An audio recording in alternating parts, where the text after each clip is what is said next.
మీ ఎలాంటి వ్యాపార ప్రకటనలకైనా వెంటనే మా ఛానల్ సంప్రదించండి. ప్రస్తుతం మనతో పాటు ప్రముఖ ఆధ్యాత్మికవేత్త వేదిక్ ఆస్ట్రాలజర్ గోనుగుంట్ల సురేష్ బాబు గారు ఉన్నారు. గురువు గారితో మాట్లాడేద్దాం. నమస్కారం గురుగారు. మణికంఠ గారు నమస్కారం అండి. గురుగారు, మే నెల విశేషంగా మకర రాశి వాళ్ళకి ఏ విధంగా ఉండబోతుంది? ఈ సంవత్సరం వీళ్ళే టాప్ అని చెప్పి మనం గతంలో కూడా చెప్పుకున్నాం. మరి ప్రత్యేకంగా ఈ నెలలో ఏమైనా విశేషంగా మార్పు చేర్పులు ఉంటాయా? ఎలాంటి జాగ్రత్తలు తీసుకోవాలి? సో ముందుగా మకర రాశి వారికి అందరికీ బాగుండాలని చెప్పేసి, వీళ్ళకి నాయకత్వ లక్షణాలు ఉండాలని గణపతికి అమ్మవారికి స్వర్ణలక్ష్మి అమ్మవారికి ప్రార్థన చేద్దాం. ఓం గం గణపతియే నమః. స్వర్ణలక్ష్మి నమస్తే అస్తు. పరబ్రహ్మ స్వరూపిణి రాజ్యం దేహి ధనం దేహి సర్వకామాంచ దేహి మే. స్వర్ణలక్ష్మి అమ్మవారు మకర రాశి వారందరికీ చక్కగా ఎప్పుడూ నవ్వుతూ ఉండి ఆనందంగా ఉండే ఒక టైం వాళ్ళకి ఇవ్వాలని చెప్పేసి, ప్రతిదాన్ని శోభాయమానంగా చూడగల ఒక సామర్థ్యము, శక్తిని, దివ్య దృష్టిని వీళ్ళకి ఇవ్వాలని, అలా వీళ్ళకి నాయకత్వ లక్షణాలు, రాజ్యాధికారంతో పాటుగా విపరీతమైన ధనాన్ని, అంతేకాకుండా వీళ్ళకి అడిగిన ప్రతి కోరిక అమ్మవారు ఇమ్మీడియట్గా తీర్చాలని చెప్పేసి అమ్మవారిని కోరుకుంటూ, అమ్మవారి యొక్క కరుణా కృపా కటాక్షం మకర రాశి వాళ్ళ మీద అందరికి మీద ఉండి చక్కగా ఉండాలని చెప్పేసి కోరుకుంటూ మనం మకర రాశి గురించి చెప్పుకుందాం. చెప్పుకోబోయే ముందు మే మంత్లో 2-3 ముఖ్యమైన విశేషాలు ఉన్నాయి. ఒకటి, ఈ మాసము మనకి వైశాఖ మాసం పౌర్ణమితో స్టార్ట్ అవుతుంది. దీన్ని గురు పూర్ణిమ అని కూడా అంటారు, బుద్ధ పూర్ణిమ కూడా అంటారు, బుద్ధ పూర్ణిమ అంటారు. అక్కడ నుంచి మనకి జ్యేష్ఠ మాసం పౌర్ణమితో ఎండ్ అవుతుంది. అంటే ఈ పౌర్ణమి నుంచి ఆ పౌర్ణమి మధ్యలో ఉంటుంది.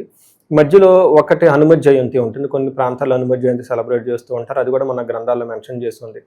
దీనితో పాటుగా ఇక్కడ ఈ మాసంలో కర్తరి అంటారు. దాదాపు ఒక 15 రోజుల నుంచి 16 రోజుల వరకు ఎండలు తీవ్రతంగా ఉండటంతో సూర్యుడు కృతికా నక్షత్రంలో రావడంతో ఇది శుభకార్యాలకి, కొత్తగా ప్రారంభించే వాటికి మంచిది కాదంటారు. పర్టికులర్గా గృహ నిర్మాణం కానీ, గృహ ప్రవేశం కానివ్వండి, పెళ్ళిళ్ళకి సంబంధించిన వ్యవహారాల్లో ఆగమని చెప్తూ ఉంటారు. ఎందుకంటే బయటకు వెళ్ళాల్సి వస్తుంది కాబట్టి ఈ టైంలో ఇబ్బందిగా ఉంటుందని.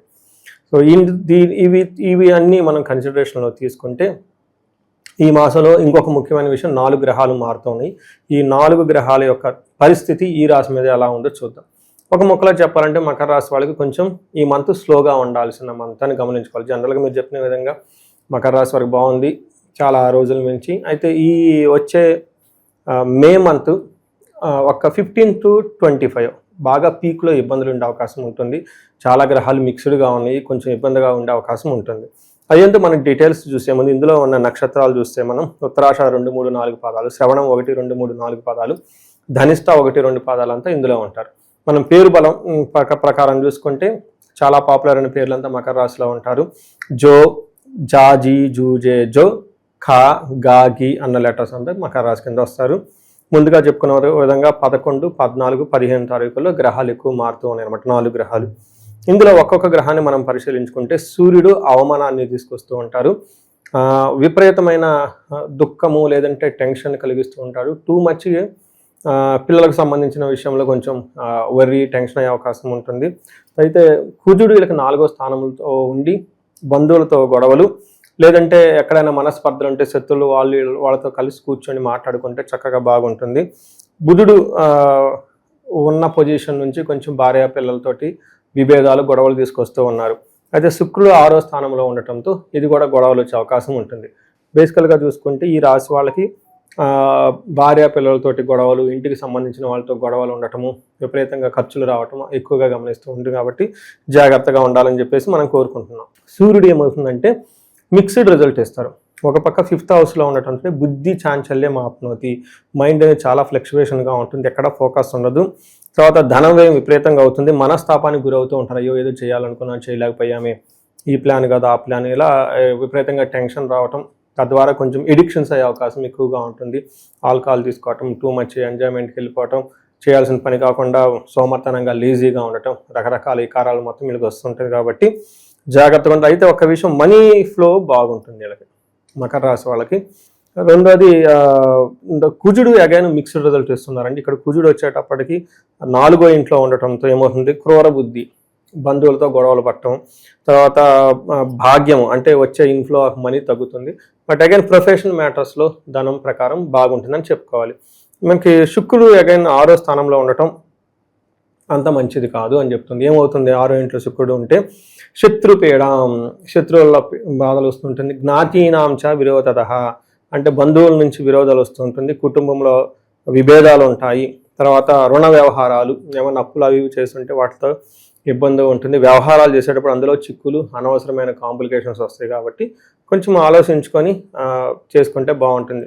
అయితే 12th హౌస్లో అగైన్ ఈ యొక్క దృష్టి ఉండటంతో రొమాన్స్, లవ్, ప్లేజర్స్ వాటికి సంబంధించిన వ్యవహారాల్లో శుభకార్యాల గురించి ఖర్చులు పెడుతూ ఉంటారు. ఇవన్నీ కూడా వచ్చే అవకాశం ఉంటుంది. అంటే వీళ్ళకి మకర రాశి వాళ్ళకి ఓవరాల్గా చూసుకుంటే మిక్స్డ్గా ఉందని చెప్పుకోవచ్చు. మనీ ఫ్లో బాగుంటుంది, శుభకార్యాలు జరుగుతూ ఉంటుంది, తర్వాత భార్య సపోర్ట్ అంతా ఉంటుంది. కానీ ఇందాక చెప్పుకునే విధంగా కొన్ని విషయాల్లో సరిగా ఉండదు కాబట్టి మకర రాశి వాళ్ళు కొంచెం స్లోగా ఉంటే మంత్ పేషెన్సీగా ఉంటే చాలా వరకు వ్యవహారాలు ఏమంటారు ఫాస్ట్ టైం చేయాలి. టైంని ఫాస్ట్ చేయగలిగితే ముఖ్యమైన ఇంపార్టెంట్ పనులు ఆ మంత్లో స్టార్ట్ చేయకుండా ఉంటే బాగుంటుంది. ఈ మే మంత్లో అందులోని పర్టికులర్ 15th తర్వాత స్టార్ట్ చేయొద్దని నేను చెప్తాను. ఒక 10-15 డేస్ అన్ని హోల్డ్ చేసుకుని తర్వాత చేస్తే బాగుంటుంది. వీళ్ళకి ప్రాపర్టీస్ వైజ్ కొనడానికి అనుకూలంగానే ఉంటుందంటారా ఈ మంత్ పర్టికులర్ ఏదన్నా? ప్రాపర్టీస్ కొనొచ్చు, బంగారం కొనొచ్చు, ఏదైనా చేయొచ్చు. ఒకటే ఫ్యూచర్కి సంబంధించిన పెద్ద పెద్ద డెసిషన్ తీసుకోకుండా ఉంటే సరిపోతుంది. ఎవరితో పడితే వాళ్ళతో పరిచయాలు చేయటం, అనవసరంగా ఖర్చులు పెట్టడం అవి తగ్గించుకోవాలి. బట్ ఒకరికి 2 సార్లు వేరే వాళ్ళని కన్సల్ట్ అయి తీసుకుంటే మంచిది. ప్రాపర్టీస్ కూడాను అనవసరంగా లిటిగేషన్ అవి బాగలేదు కదండి. కొంచెం ఆ లీగల్ ఒపీనియన్స్ అవి తీసుకొని కొంచెం ప్రికాషన్గా తీసుకుంటే బాగుంటుంది. ఈ రాశికి సంబంధించిన నక్షత్రాలు వాళ్ళకి ఎలా ఉంటుంది అంటారు? ముందుగా మనం అనుకున్న విధంగా వీళ్ళకి జయప్రదంగా ఉంటుంది, ధనం బాగుంటుందండి. ఇందులో అంటే ఫైనల్గా సక్సెస్ అవుతారు. అయితే ఇక్కడ వీళ్ళకి గొడవలు అయ్యే అవకాశం ఎక్కువ ఉంటుంది, భయం కలిగే సిచ్యువేషన్స్ 2 ఉంటుంది. తర్వాత వీళ్ళు బంధించబడినట్లు ఉంటారు. ఎక్కడో ఒక స్టాగ్నేటెడ్ గురవుతారు. యూఎస్లో ఉందామా, ఇండియా వద్దామా, లేదంటే ఈ జాబ్ చేద్దామా, ఈ బిజినెస్ చేద్దామా, లేదంటే అసలు ముందుకు వెళ్తే ఎలా ఉంటుంది ఏంటి, ఇలా రకరకాల ఆలోచనలతో ఎక్కువ ఉంటారు. కాబట్టి వీళ్ళు ఈ బంధనానికి సంబంధించిన పరిష్కారాలు చేసుకుంటే బాగుంటుంది. నెక్స్ట్ వీళ్ళకి బుధుడు కూడా అంత అనుకూలంగా లేరండి. బుధుడు వల్ల కూడా గొడవలు వచ్చే అవకాశం ఉంటుంది.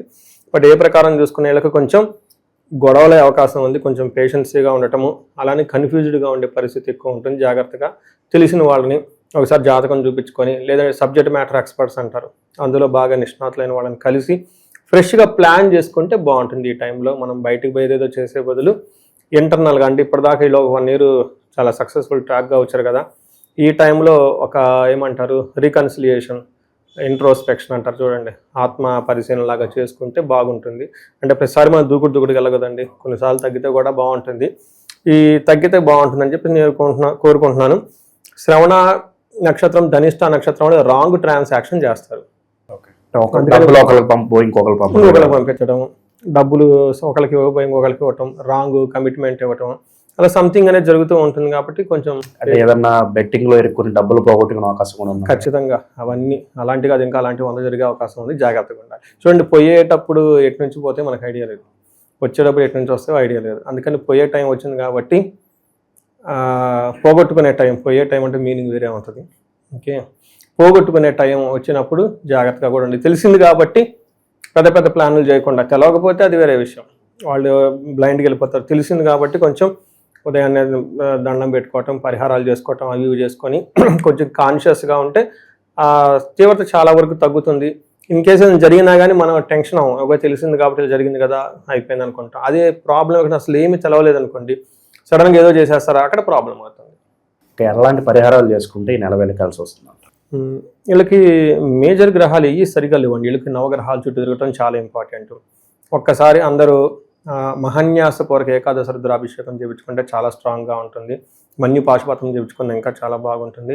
యోగా, మెడిటేషన్ చేసుకుంటూ ఉంటే చాలా బాగుంటుంది. ఇవి జనరల్ పరిహారాలు చేయొచ్చు. అయితే కొంతమందికి ఒక రీసెర్చ్ లాగా చేస్తున్నాను, 35 to 45 ఏజ్ గ్రూప్ ఉండి సడన్గా ఇప్పుడు ఏలినాటి శని వాళ్ళకి అయిపోయిన తర్వాత ఒక బ్రేక్ త్రూ రావాలి, బాగా ముందుకు వెళ్ళాలి, కానీ అవ్వట్లేదండి, మేము ఇబ్బంది పడుతున్నాము అని అనుకున్న వాళ్ళ గురించి డిస్కషన్ చేస్తున్నప్పుడు కాల్స్ వస్తూ ఉన్నాయి. దాంట్లో 3 ఫైండింగ్స్ చేశానండి. ఒకటి గురువులో రాహుదశ చాలా మందికి నడుస్తుంది. ఏమన్నా ఏలినాటి శని అయిపోయినా కానీ గురువులో రాహుదశ మంచిది కాదు. ఎందుకంటే ఈ రాహు వచ్చేటప్పటికి గురువు ఇవ్వాల్సిన మంచి రిజల్ట్ని ఇవ్వడు. వాళ్ళ జన్మజాతకంలో బ్రహ్మశాపము, గురు శాపం అని ఉంటుంది ఈ కలయికతో. ఆ టైంలో వాళ్ళు జాబ్ మానటమా, లేదంటే అసలు జాబ్ వదిలేయటం లాంటివి చాలా చూస్తున్నాను నేను జాతకాలు. కొంతమందికి ఈ టైంలో కాలసర్ప దోషం యాక్టివేట్ అవుతుంది. ఎప్పుడైతే గురువు విత్ రాహు ఉన్నాడో, రాహు కాలసర్ప దోషాన్ని తీసుకుని వస్తూ ఉంటారు. నాకు వచ్చిన ఈ కాల్స్లో ఆ డేటాని చేస్తే తెలిసింది లాస్ట్ 3-4 months రిగరస్గా. తర్వాత ఇంకొక విషయం ఏంటంటే చాలామందికి ఏలినాడు శనికి శని మహాదశకి తేడా తెలవటం లేదు. అయ్యో మాకు శని అయిపోయింది, శని ఏలినాడు శని అయిపోయింది అంటున్నారు కదండి, బాగుండాలి కదా, మరి అందరు బాగా చెబుతున్నారు అని అనుకుంటున్నారు. కానీ వాళ్ళకి శని మహాదశ అంటే తెలవదు, రెండు కన్ఫ్యూజింగ్లో ఉన్నారు. ఎందుకంటే చాలామందికి గురుదశ అయిపోయిన తర్వాత శని మహాదశ వస్తుంది కాబట్టి శని మహాదశ వాళ్ళు సరిగా పొజిషన్ సరిగా లేకపోతే శనిలో శని అంత సరిగా యోగ్యతనివ్వడం. ఈ టైంలో ఉన్న వాళ్ళు కూడా చాలామంది ఎక్కువగా రావటం హారోస్కోపులు జరిగినాయి. బట్ ఎనీవే నేనేం చెప్తానంటే ఈ రాశి ఫలాలకు 30-40% ఇంపాక్ట్ ఉంటుంది కాబట్టి ఇండివిజువల్గా వాళ్ళకి సరిగా లేదు, ఇది మాకు ట్యూన్ అవ్వట్లేదు, మ్యాచ్ అవ్వట్లేదు అనుకున్నప్పుడు ఆ కామెంట్ పెట్టే బదులు ఒక ఫోన్ కాల్ చేసి అపాయింట్మెంట్ తీసుకొని జాతక చక్రం చూపించుకుంటే విషయం తెలుస్తుంది, పరిహారాలు తీసుకుంటే 10 రెట్లు ముందుకు వెళ్తారు. అది సింపుల్. అందుకనే మనం పుట్టిన వెంటనే ఫస్ట్ మీకు 10th class certificate, degree certificate ఎవరు ఫస్ట్ పుట్టిన అంటే జాతక చక్రం వేస్తారు. నాయన ఇందులో అన్ని రహస్యాలని ఇది తెలుసుకో, యూ ఫాలో దిస్ కోడ్ అని చెప్పేసి మన వాళ్ళు అది ఒక మూఢనమ్మకం తీసి పక్కన పెట్టారు. ఆ తర్వాత మనం రకరకాల ఇబ్బందులు పడుతూ ఉన్నాము. ద బ్యూటీ ఏంటంటే హారోస్కోప్ ఇస్ నథింగ్ బట్ మీరు ఈరోజు ఏ బట్టలు వేసుకుంటారు, ఎన్నిసార్లు ఊపిరి పీల్చుకుంటారు, మీరు పక్కన ఎవరు కూర్చుంటారు, ఎవ్రీథింగ్ ఇస్ రిటర్న్. అంత ప్రెసైజ్గా ఉంటుంది.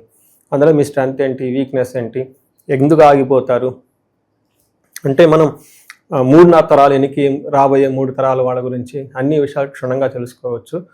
ఈ జాబు ఇల్లు ఇదే కాదండి, there are many other things కూడా మనిషి ఇచ్చినందుకు ఇవి ధర్మార్థ కామ మోక్షాలు భాగంగా, మోక్షంలో భాగంగా ఈ పూజలు వ్రతాలు అవన్నీ చూపించుకుంటే హ్యాపీగా ఉంటారు. ఓవరాల్గా ఈ రాశి వాళ్ళకి మే నెల ఎలా ఉండబోతుందో మంచి విశ్లేషణ అందించారు. ధన్యవాదాలు. ధన్యవాదాలండి.